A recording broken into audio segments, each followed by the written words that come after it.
Hello and welcome back to the Power Shed. This is the corrected schematic. Last video I made, I had these both reversed, CT and RT, and well, it wouldn't work if you did it that way. It's one of the problems of getting old, you start forgetting things. And this is my, I didn't show you this is my little inverter. This had a shorted out H-bridge. I would buy these in bulk, bunch of inverters on a pallet, and this little thing was thrown in there, and I just thought, well, I'll just rip out the H-bridge, which is shorted, and I'll just make the thing DC. So I'm running this scope on 140 volts DC, and I have a little outlet here, and that runs at 60 volts right off the panel. And actually, I can actually power the scope with it. I don't like to do it for a long period of time because the power transformer will be running at higher current and it will get hotter. But if I'm running it for 15 minutes, that's just fine. But yeah, there's a new schematic. And you always got to have a scope. Makes you look smarter. So, anyways, this is like a consequence of getting old. A few days ago, I wanted to run the oscilloscope, and I plugged this in. Everything I have is connected to an AC outlet, standard receptacle. And, I plugged this into something, it didn't work, and then just for some reason, my mind snapped, and I plugged it into 60 volts, and we got a whole bunch of smoke coming out of there. But it wasn't bad, it just took out a couple capacitors, and not anything else, so, yeah. And my wife did the same thing last week too.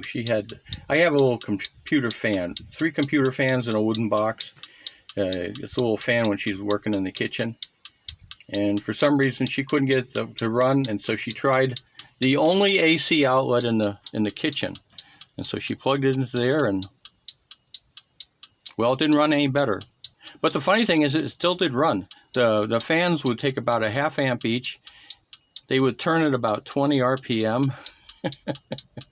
All 3 of them were exactly the same. So evidently 12-volt fans can work on 120 volts for a limited time.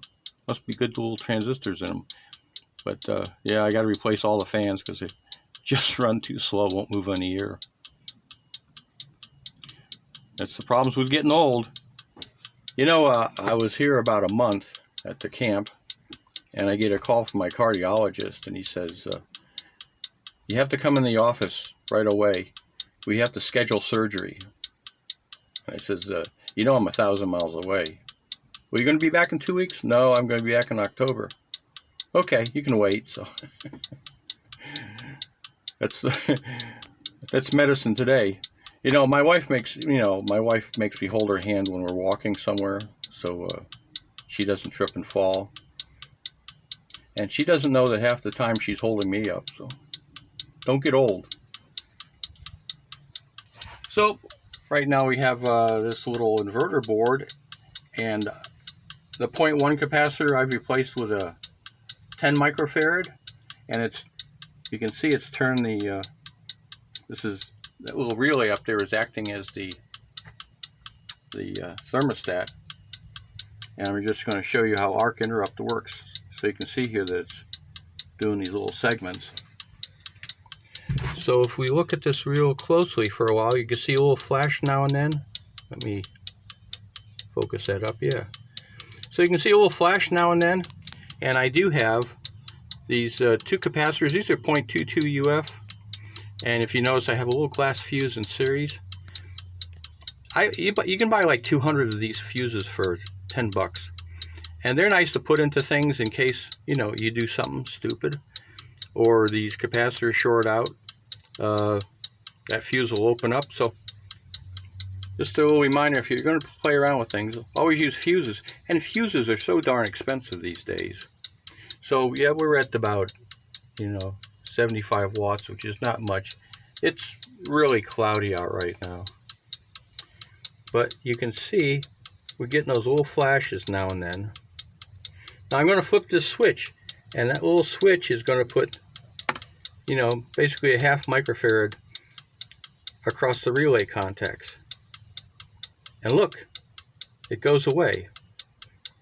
But now, you know, arcing, any relay contacts that open up under voltage, you're going to arc. What you want to do is prevent the arc from maintaining itself. And that's what arc interrupt does. So let's see, we'll flip this down. There we go, we get some flashes. That's really not bad. And remember, when this opens up, these capacitors are always supplying full current. So like if you set up your electrode, your element for, you know, 10 amps, it always supplies 10 amps. It may supply it for a short period or a longer period, but you're always at full current. So this is, when you see it flash, it's interrupting the full current. So as you can see, a little capacitor in there will get rid of that. So that's a useful thing if people are running direct connect and they're running higher voltages. You can get an oil capacitor that's like 4 microfarads and put it across the contact. You might want to put a little resistor in there, you know, like a 1 or 2 ohms, basically to limit the, when the points open up, the capacitor will take all the current, no problem there. But when the points close, what you're going to do is you're going to be dumping all the capacitor current into the contacts. So you'd like to have a little bit of resistance there. But these capacitors are so small, they don't have much capacitance to them. Like I said, these are 0.22s, and in the world today, cost is everything. These are rated at 20%, and that's exactly what they're at. They're about 0.18. They're that close on making capacitors these days. So yeah, a lot of capacitors are undervalued. If you spend the money, you'll get capacitors which are actually plus minus the actual value, but most of them are run on the negative side quite a bit. But that's what I wanted to show you and make you aware that schematic is wrong. I'll put this whole thing, but arc interrupt does work. In a prior video, I had a relay and I did the same thing, and I could barely catch it on the camera.